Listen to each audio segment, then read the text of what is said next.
야담 선녀를 찾아주신 여러분 환영합니다.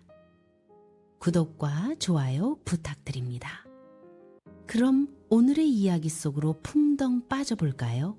조선의 어느 궁벽한 고을이었습니다. 남편을 잃은 과부와 떠돌이 머슴이 전 재산을 털어 병든 노비 하나를 사왔습니다. 허나 그 아이는 밤마다 궁궐에서나 울릴 법한 가락을 흥얼거렸습니다. 그 작은 초가 하나를 둘러싸고 점점 서늘한 기운이 모여들기 시작했지요. 대체 어찌하여 왕가의 피가 장터 노비전까지 흘러들어왔단 말일까요? 정씨 과부의 초가는 고을 끝자락 돌담 곁에 붙어 있었습니다. 남편을 잃은 지 3년이 지났습니다. 처음에는 친족들이 드나들었으나 상복이 마르기도 전에 발길이 끊어졌습니다. 세상 인심이란 늘 그러했습니다. 정씨는 새벽마다 우물물을 길어오고 낮에는 삼배를 삼으며 풍점을 벌었습니다. 그러나 올해는 유난히 혹독했습니다. 노는 메말랐고 환곡 독촉은 더욱 심했습니다. 아전의 목소리는 매서웠고 백성의 살림은 바람에 흔들리는 등불 같았습니다. 정씨는 뒤줄을 열어보았습니다. 쌀알 몇 톨이 바닥에 붙어 있었습니다. 그녀는 그것을 바라보다가 다시 뚜껑을 닫았습니다. 그때 마당에서 장작 패는 소리가 떴었습니다. 떠돌이 머슴 봉수였습니다. 그는 이 고을에 흘러든 지 반년쯤 되었지요. 과거를 묻는 이들에게는 늘 웃음으로 넘겼습니다. 그러나 일손만큼은 믿음직했습니다. 봉수는 쌀독을 바라보다가 조심스레 말했습니다. 마님, 장에 나가셔야겠습니다. 남은 물건을 팔면 며칠은 더 버틸 터입니다. 정씨는 오래된 은비녀를 만지작거렸습니다. 혼례날 남편이 꽂아준 것이었습니다. 잠시 눈을 감았다가 다시 떴습니다. 살기 위해서는 무엇이든 팔아야 했습니다. 두 사람은 장터로 향했습니다. 장날의 고을은 늘 시끄러웠습니다. 곡식값을 두고 다투는 소리, 엿장수의 고함, 아이 우는 소리가 뒤섞였습니다. 그러나 정씨의 귀에는 모든 것이 멀게 들렸습니다. 그녀는 은비녀를 넘기며 생각했습니다. 이것이 내 마지막 살림이구나. 봉수는 최애 대접을 내주었습니다. 값은 형편없었습니다. 궁한자의 물건은 늘 헐값이었습니다. 그때 장터 끝에서 기침 소리가 들렸습니다. 노비전이었습니다. 묶여있는 아이들 가운데 한 소년이 심하게 기침을 하고 있었습니다. 10살 남짓 되어 보였습니다. 몸은 바싹 말랐고 얼굴은 창백했습니다. 노비장수가 말했습니다. 오늘 안에 안 팔리면 강가에 버릴 놈입니다. 버린다는 말에 정씨는 가슴이 아팠습니다. 봉수는 아이 앞에 섰습니다. 아이는 힘없이 고개를 들었습니다. 그리고 낮게 말했습니다. 날이 물 한 모금만 주시겠사옵니까? 봉수는 조롱박을 풀어 아이에게 물을 먹였습니다. 아이는 두 손으로 공손히 받쳐 천천히 마셨습니다. 봉수는 노비장수를 바라보았습니다. 이 아이 얼마요? 노비장수는 코웃음을 쳤습니다. 한 냥 내고 가져가시오. 정씨의 얼굴이 굳었습니다. 그것은 그들의 전 재산이었습니다. 봉수야, 그 돈이 무엇인지 아느냐? 봉수는 잠시 침묵하다 낮게 말했습니다. 마님, 굶어 죽더라도 사람을 버리고 살 수는 없사옵니다. 정씨는 오래 침묵했습니다. 결국 고개를 떨구었습니다. 사거라. 허나 저 아이가 우리한테 화가 되면 어찌하겠느냐. 봉수는 마님의 말을 귓전으로 흘려버리고 돈을 내밀었습니다. 노비 문서가 건네졌습니다. 아이의 손목을 묶던 새끼줄이 풀렸습니다. 아이는 비틀거리며 무릎을 꿇었습니다. 소인, 이 은혜 잊지 않겠사옵니다. 정씨는 놀랐습니다. 노비장에서 막 풀려난 아이의 말투가 지나치게 공손했습니다. 봉수는 아이를 일으켜 세웠습니다. 일어나거라. 이제 내 집은 우리 초가다. 세 사람은 장터를 떠났습니다. 봉수는 아이를 등에 업었습니다. 아이의 몸은 불덩이처럼 뜨거웠습니다. 정씨는 조심스레 물었습니다. 이름이 무엇이냐? 아이는 잠시 망설였습니다. 기억이 나지 않사옵니다. 정씨는 잠시 멈췄다가 말했습니다. 그럼 오늘부터 우리 집 아이다. 얼른 커서 농사일을 돕거라. 그날 밤 초가에는 작은 등불이 켜졌습니다. 아이는 열에 들떠 잠결에 노래를 흥얼거렸습니다.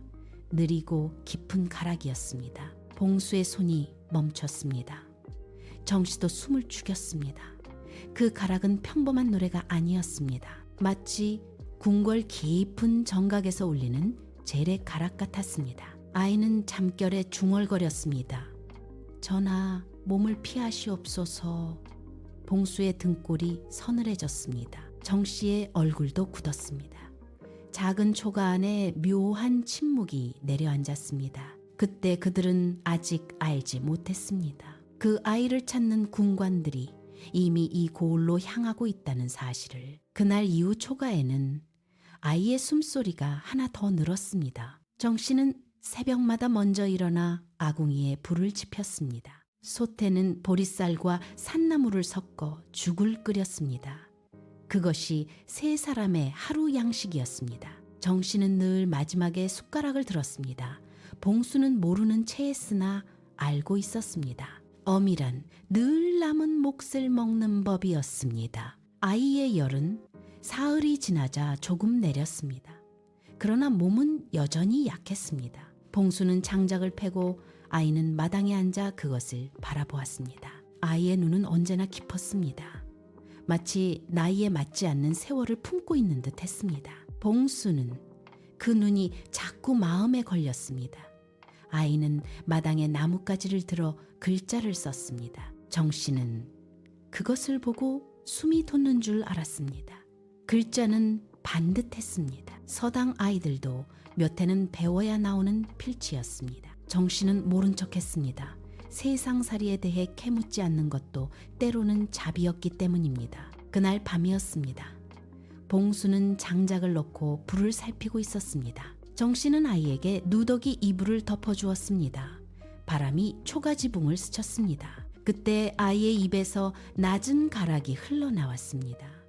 처음에는 희미했습니다. 그러나 곧 또렷해졌습니다. 느리고 장중한 노래였습니다. 마치 큰 정각에서 울리는 종소리 같았습니다. 봉수는 손을 멈췄습니다. 정씨도 숨을 죽였습니다. 그 노래는 고을 사람들이 아는 가락이 아니었습니다. 아이는 잠결에 노래를 이어갔습니다. 그리고 중얼거렸습니다. 전하, 어마마마를 숨기시옵소서. 봉수의 손이 굳었습니다. 정씨는 아이를 바라보았습니다. 그 작은 얼굴에서 뜻모를 슬픔이 번져나왔습니다. 다음 날이었습니다. 옆집 훈장이 초가를 찾았습니다. 허리가 굽은 늙은 노인이었습니다. 노인은 아이를 한참 바라보다가 말했습니다. 어젯밤 노랫가락이 들리더이다. 정씨는 놀라 눈을 크게 떴습니다. 노래요? 훈장은 고개를 끄덕였습니다. 그 가락 궁중 제례에서나 들을 법한 것이외다. 봉수는 웃어넘기려 했습니다. 아이의 헛소리일 것이외다. 그러나 노인은 고개를 저었습니다. 내가 평생 글을 읽었으나 그 가락은 딱 한 번 들었소. 정씨의 심장이 내려앉았습니다. 어디서입니까? 노인은 잠시 침묵했습니다. 한양 궁궐에서요. 봉수의 손이 굳었습니다. 아이는 아무것도 모르는 얼굴로 마당에 앉아 있었습니다. 그러나 노인의 눈은 흔들리지 않았습니다. 노인은 조용히 말했습니다. 그 아이 어디서 데려왔소? 봉수가 대답했습니다. 장터 노비전에서 사왔습니다. 노인은 깊은 한숨을 내쉬었습니다. 왕실 가락을 부르는 노비라. 그날 이후 훈장은 자주 초가에 들렀습니다. 아이에게 글을 보여주기도 했습니다. 아이는 글을 보면 자연스럽게 읽었습니다. 그러나 어디서 배웠는지는 말하지 못했습니다. 노인의 얼굴은 점점 어두워졌습니다. 어느 날 훈장은 봉수를 따로 불렀습니다. 이 아이 평범한 아이가 아니네.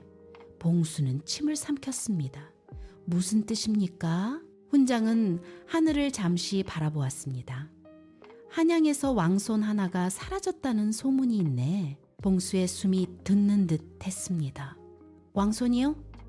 훈장은 고개를 끄덕였습니다. 궁 안에서 피바람이 불었다 하더군. 그 말이 끝나자 마을 어귀가 소란스러워졌습니다. 말 발굽 소리가 들렸습니다. 사람들의 웅성거림이 이어졌습니다. 누군가 외쳤습니다. 관군이다. 횃불이 어둠 속에서 흔들렸습니다. 관군들이 말을 타고 고을로 들어왔습니다. 선두의 관군이 외쳤습니다. 이 고을에 어린 사내 아이 하나가 숨어 있다. 숨기면 역적이 된다. 정씨의 심장이 얼어붙었습니다. 봉수의 손도 굳었습니다. 아이는 아무것도 모른 채 그들을 바라보고 있었습니다. 그리고 그 순간 봉수의 머릿속에 한 생각이 번쩍 떠올랐습니다.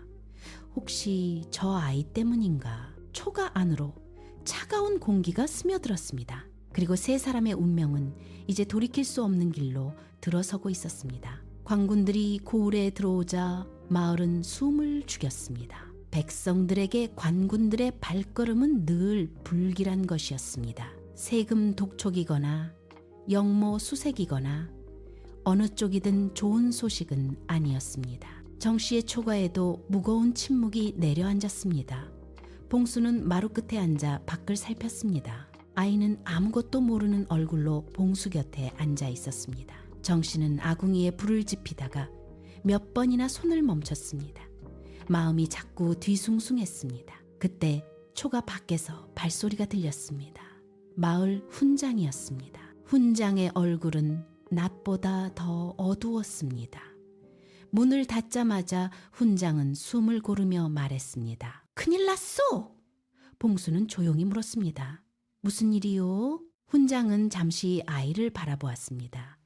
아이는 마루 끝에서 조용히 앉아 있었습니다. 노인은 봉수를 밖으로 불렀습니다. 두 사람은 옆집 훈장의 집으로 갔습니다. 밤 공기는 싸늘했습니다. 훈장은 낮은 목소리로 말했습니다. 관군이 찾는 아이, 아마 저 아이일 것이네. 봉수의 심장이 내려앉았습니다. 어찌 그런 말씀을 하시오? 훈장은 숨을 고르며 말했습니다. 한양에서 왕손 하나가 사라졌다는 말이 돌고 있네. 훈장은 말을 이었습니다. 궁 안에서 큰 변이 있었다 하더군. 왕손을 없애려는 자들이 있었다는 소문도 있네. 봉수의 머릿속이 어지러웠습니다. 허나 왜 이 고을까지? 훈장은 고개를 저었습니다. 도망친 길이 여기까지 이어졌을지도 모르지. 잠시 침묵이 흘렀습니다. 봉수는 장터에서의 아이 얼굴을 떠올렸습니다. 그 눈빛, 그 말투, 그리고 밤마다 흘러나오던 궁중의 가락. 훈장은 마지막으로 말했습니다. 그 아이를 숨길 것인가? 봉수는 대답하지 않았습니다. 그러나 그의 얼굴에는 이미 답이 있었습니다. 훈장은 한숨을 내쉬었습니다. 숨기면 역적이 되네. 봉수는 낮게 말했습니다. 그래도 사람을 버릴 수는 없소. 훈장은 봉수를 한참 바라보다가 돌아섰습니다. 그럼 이제부터는 목숨을 걸어야 할 것이네. 봉수는 초가로 돌아와 정씨에게 모든 것을 털어놓았습니다. 그녀는 조용히 중얼거렸습니다. 저 아이 때문이군. 봉수는 천천히 고개를 끄덕였습니다. 정씨는 아이를 바라보았습니다. 아이는 마당에 앉아 나뭇가지로 그림을 그리고 있었습니다. 아무것도 모르는 얼굴이었습니다. 정씨의 가슴이 저려왔습니다. 잠시 뒤 아이가 고개를 들었습니다. 어머니, 정씨는 멈칫했습니다. 그 아이가 처음으로 자신을 그렇게 불렀기 때문이었습니다. 왜 그러느냐? 아이의 목소리는 조용했습니다. 소인 폐가 되는 사람입니까? 정씨는 그 말을 듣고 잠시 말을 잃었습니다. 그리고 아이 앞에 천천히 앉았습니다. 사람은 폐가 되는 존재가 아니다. 아이의 눈이 흔들렸습니다. 그럼 소인을 안 버린다는 뜻입니까? 정씨는 아이의 머리를 쓰다듬었습니다. 버릴 것 같으면 장터에서 사오지도 않았지. 얼른 커서 글도 배우고 농사일을 돕거라. 봉수는 그 말을 듣고 가슴이 뜨거워졌습니다. 그러나 밖에서는 여전히 말발굽 소리가 들렸습니다. 관군들이 집집마다 문을 두드리고 있었습니다. 횃불이 점점 가까워졌습니다. 봉수는 문틈으로 밖을 살폈습니다. 관군 셋이 이쪽으로 오고 있었습니다. 봉수의 심장이 빠르게 뛰었습니다. 정씨도 그것을 보았습니다. 두 사람의 눈이 마주쳤습니다. 그 눈에는 같은 결심이 떠올라 있었습니다. 아이를 숨겨야 한다. 봉수는 아이의 손을 잡았습니다. 얘야, 내 말 잘 들어야 한다. 아이의 얼굴이 굳었습니다. 예, 아재. 봉수는 낮게 말했습니다. 누가 묻거든 넌 내 자식이라 하거라. 아이의 눈이 커졌습니다. 그럼 왕손이 아니라는 말입니까? 정씨와 봉수의 심장이 동시에 댔는 듯 했습니다. 두 사람은 서로를 바라보았습니다. 아이는 그저 솔직하게 말했을 뿐이었습니다. 그러나 그 말 한마디가 모든 것을 흔들고 있었습니다. 봉수는 떨리는 목소리로 물었습니다. 왕손이라면 너 기억이 돌아온 것이냐? 아이의 눈이 잠시 흔들렸습니다. 조금 납니다. 바로 그때였습니다. 쿵쿵! 누군가 초가의 문을 거칠게 두드렸습니다. 밖에서 거친 목소리가 울렸습니다. 문 열어라, 관군이다. 정씨의 손이 떨렸습니다. 봉수의 심장도 미친 듯 뛰었습니다. 그 순간 그들은 깨달았습니다. 이 작은 초가가 이제 왕가의 비밀 한가운데 서 있다는 사실을. 문 두드리는 소리는 점점 거세졌습니다. 쿵쿵쿵. 초가의 얇은 판문이 부서질 듯 흔들렸습니다. 봉수의 심장은 귀에 들릴 만큼 크게 뛰었습니다. 정씨의 손도 떨렸습니다. 아이는 두 사람을 번갈아 바라보고 있었습니다. 얘야, 지금부터 아무 말도 하지 말거라. 봉수의 말에 아이의 눈이 흔들렸습니다. 그러나 곧 고개를 끄덕였습니다.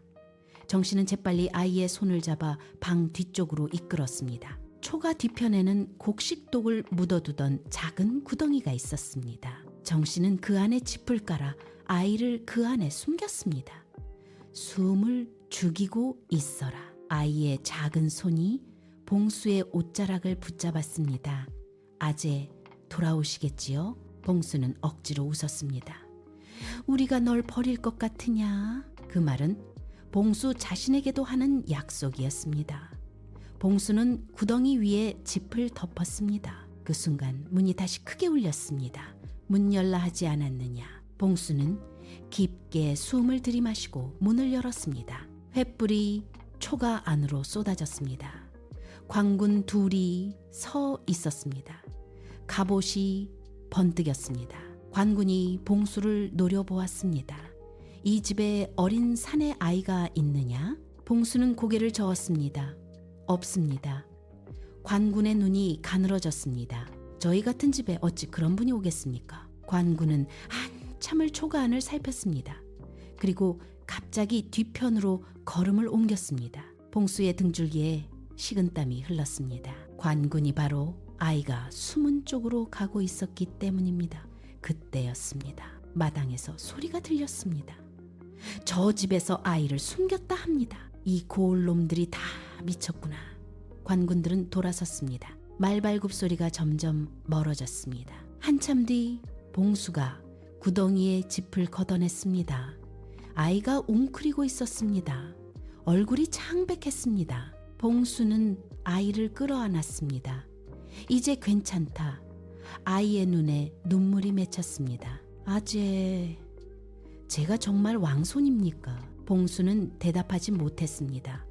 정씨도 말을 잇지 못했습니다. 그때 마을 어귀에서 북소리가 들렸습니다. 둥둥둥.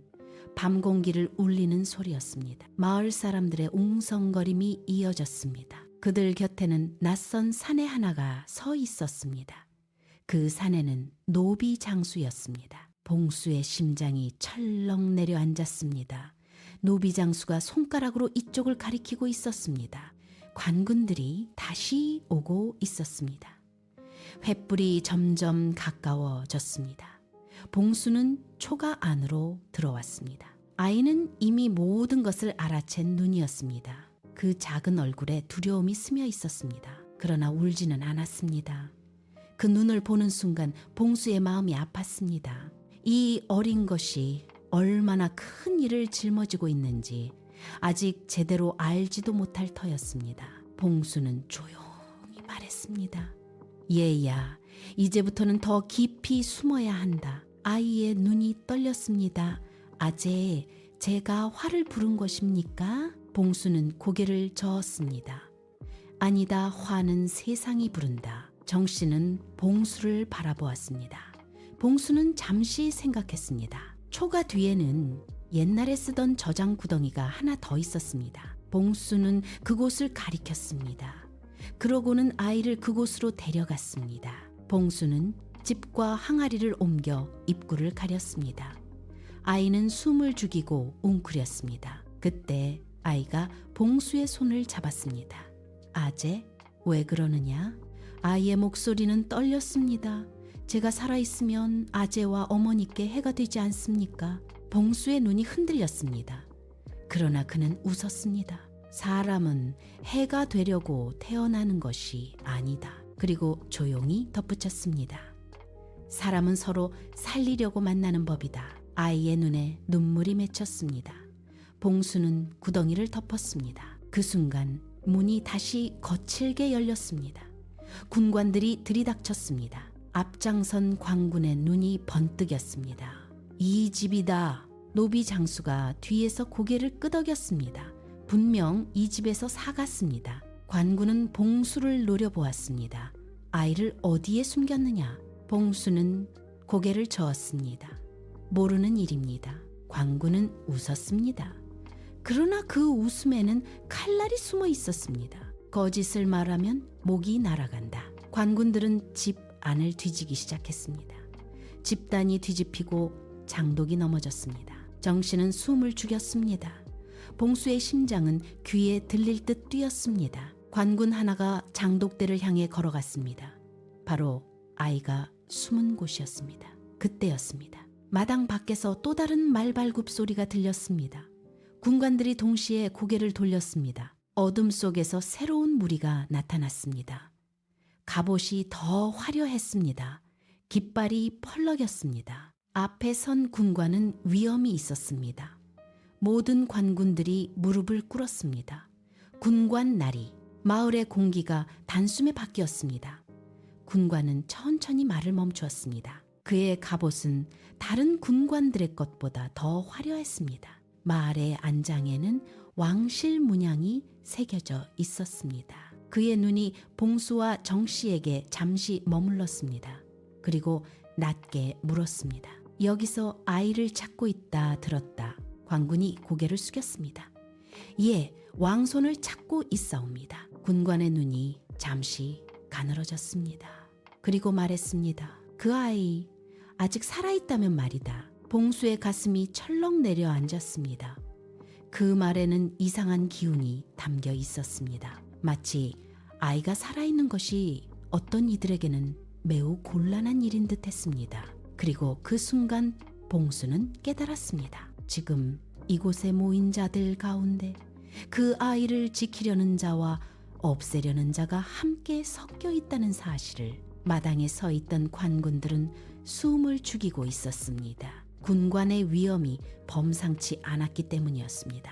마을 사람들은 그가 누구인지 짐작조차 하지 못했습니다. 그러나 관군들은 이미 땅에 머리를 조아리고 있었습니다. 봉수는 그 모습을 보며 속으로 생각했습니다. 이 사람 보통 인물이 아니다. 군관은 노비 장수를 바라보았습니다. 노비 장수는 얼른 머리를 조아렸습니다. 군관 날이 분명 이 집에서 아이를 사갔습니다. 군관은 잠시 아무 말도 하지 않았습니다. 그리고 봉수를 바라보았습니다. 네가 이 집 머슴이냐? 봉수는 고개를 숙였습니다. 예, 그러하옵니다. 사내의 눈이 봉수를 오래 살폈습니다. 마치 사람 속을 들여다보는 눈이었습니다. 아이를 숨겼느냐? 봉수는 잠시 숨을 삼켰습니다. 소인은 그런 아이를 모릅니다. 군관의 눈이 가늘어졌습니다. 그때였습니다. 장독대 뒤쪽에서 아주 작은 소리가 났습니다. 관군 하나가 그쪽을 바라보았습니다. 저기다. 관군이 달려가 짚을 걷어냈습니다. 그 안에서 아이가 웅크리고 있었습니다. 정씨의 얼굴이 하얗게 질렸습니다. 봉수의 심장이 내려앉았습니다. 관군은 아이의 팔을 잡아 끌어냈습니다. 여기 있습니다. 아이의 얼굴은 창백했습니다. 그러나 울지 않았습니다. 군관은 아이를 바라보았습니다. 잠시 침묵이 흘렀습니다. 그리고 낮은 목소리로 물었습니다. 네, 이름이 무엇이냐? 아이는 고개를 숙였습니다. 기억이 나지 않사옵니다. 군관의 눈이 잠시 흔들렸습니다. 그리고 다시 물었습니다. 궁궐에서 자란 기억이 있느냐? 아이의 몸이 떨렸습니다. 잠시 침묵이 흐른 뒤 아이의 입에서 말이 나왔습니다. 어렴풋이 납니다. 마당의 공기가 무겁게 가라앉았습니다. 관군들의 눈빛이 번뜩였습니다. 군관은 아이 앞으로 천천히 다가갔습니다. 그리고 무릎을 굽혀 아이의 얼굴을 바라보았습니다. 그 순간 군관의 눈이 크게 흔들렸습니다. 그는 아이의 이마를 보았습니다. 머리카락 사이에 붉은 점이 있었습니다. 그것은 왕실 핏줄에게만 나타나는 작은 표식이었습니다. 군관의 입술이 떨렸습니다. 그는 갑자기 무릎을 꿇었습니다. 주변 관군들이 놀라 숨을 삼켰습니다. 군관의 목소리가 낮게 울렸습니다. 소신이 늦게 알아보았습니다. 그 말에 모든 관군들이 동시에 무릎을 꿇었습니다. 마당에는 갑옷 부딪히는 소리가 울렸습니다. 정씨는 숨을 멈춘 듯 서 있었습니다. 봉수도 믿을 수 없는 눈으로 그 광경을 바라보았습니다. 군관은 고개를 깊이 숙였습니다. 전하의 핏줄이 옵니다. 정씨의 다리가 풀렸습니다. 봉수의 가슴도 크게 흔들렸습니다. 그들이 전 재산으로 사온 아이가 왕가의 핏줄이라니. 아이는 그 모습을 바라보고 있었습니다. 그러나 그 눈에는 기쁨보다도 더 깊은 감정이 떠올라 있었습니다. 아이는 천천히 고개를 돌려 봉수와 정씨를 보았습니다. 그 작은 입에서 낮은 말이 흘러나왔습니다. 아재, 어머니. 그 부름은 조용했지만 마당의 모든 소리를 멈추게 했습니다. 군관은 그 장면을 보고 잠시 눈을 감았습니다. 그리고 조용히 말했습니다. 이 아이를 데려가야 합니다. 봉수의 심장이 다시 철렁 내려앉았습니다.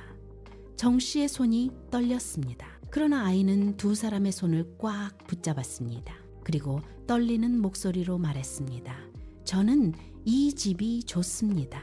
마당의 공기가 다시 무겁게 가라앉았습니다. 그리고 그 순간 그 자리에 있던 모든 사람들이 깨닫기 시작했습니다. 이 아이에게 왕궁보다 더 큰 의미를 가진 것이 바로 이 초가집이라는 사실을. 횃불이 바람에 흔들렸습니다. 작은 초가 앞에서 벌어진 광경이 믿기지 않았습니다. 봉수와 정씨는 한동안 말을 잇지 못했습니다. 아이는 여전히 봉수의 옷자락을 붙잡고 있었습니다. 봉수는 그 작은 손을 내려다 보았습니다. 이 손을 장터에서 처음 잡았을 때를 떠올렸습니다. 뜨겁게 열이 올라있던 손이었습니다. 왕손이라는 말보다도 더 무거운 것이 아이의 마음에 얹혀 있었습니다. 바로 떠나야 한다는 사실이었습니다. 군관이 고개를 들었습니다. 그는 천천히 자리에서 일어났습니다. 그러나 여전히 고개는 낮았습니다. 그 목소리는 조금 전보다 훨씬 부드러워졌습니다. 이 아이는 왕가의 피를 이은 분이옵니다. 봉수는 아무 말도 하지 않았습니다. 정씨도 침묵했습니다. 군관이 말을 이었습니다. 궁으로 모셔야 합니다. 그 말은 당연한 일이었습니다. 왕손이 백성의 초가에 머물 수는 없는 법. 그러나 그 말이 떨어지는 순간 아이의 손이 봉수의 손을 더 세게 붙잡았습니다. 아이는 떨리는 목소리로 말했습니다. 아재. 봉수의 가슴이 찢어지는 것 같았습니다. 아이는 정씨를 바라보았습니다. 어머니. 정씨의 눈에서 눈물이 조용히 흘러내렸습니다. 아이는 조심스럽게 말했습니다. 저는 여기가 좋습니다. 마당의 공기가 잠시 멈춘 듯 고요해졌습니다. 군관도 그 말을 듣고 잠시 눈을 감았습니다. 그 역시 알고 있었습니다. 이 아이가 장터에서 팔려 나온 날부터 지금까지 이 초가집이 그 아이의 전부였다는 사실을 정 씨는 잠시 하늘을 올려다보 조용히 말했습니다. 얘야. 아이의 눈이 정 씨를 향했습니다. 사람은 태어난 자리를 고를 수는 없다. 정 씨의 목소리는 낮았지만 단단했습니다. 허나 어떤 사람으로 살아갈지는 고를 수 있다. 아이의 눈에 눈물이 맺혔습니다. 정 씨는 아이를 끌어안았습니다. 너는 이미 우리 자식이다. 그 말은 작았지만 세상 어떤 말보다도 깊었습니다. 군관은 고개를 숙였습니다. 그리고 천천히 말했습니다. 이 은혜 왕실이 잊지 않을 것입니다. 그러나 정 씨는 고개를 저었습니다. 은혜라 하실 것까진 없습니다. 그리고 천천히 덧붙였습니다. 우리는 그저 사람을 버리지 않았을 뿐입니다. 아이의 손이 봉수의 옷에서 천천히 풀렸습니다. 그러나 마지막까지 그 눈은 두 사람에게서 떨어지지 않았습니다. 아이는 한 걸음 물러섰습니다. 그리고 큰 절을 올렸습니다. 어머니, 아재, 평생 잊지 않겠습니다. 정 씨의 눈물이 조용히 떨어졌습니다. 군관이 아이를 호위하여 마을을 떠났습니다. 횃불이 멀어졌습니다. 마당에는 다시 고요함이 돌아왔습니다. 정 씨는 한참 동안 서 있었습니다. 봉수도 말없이 하늘을 바라보았습니다. 그날 밤 초가는 이전보다 더 텅 빈 듯 했습니다. 그러나 이상하게도 마음은 텅 비지 않았습니다. 봉수는 조용히 말했습니다마님. 정 씨가 고개를 들었습니다. 전 재산 한 양 헛쓴 것 같습니까? 정 씨는 눈물을 닦으며 고개를 저었습니다. 아니다. 그리고 조용히 말했습니다. 그 돈으로 사람 하나 살린 것이니. 바람이 초가지붕을 스쳤습니다. 먼 길 떠난 아이는 이제 왕손으로 살아갈 것입니다. 그러나 세월이 아무리 흘러도 그 아이의 마음 한켠에는 언제나 작은 초가 하나가 남아 있을 것입니다. 그 초가에는 세상에서 가장 가난했으나 가장 큰 마음을 가진 두 사람이 살고 있었으니까요.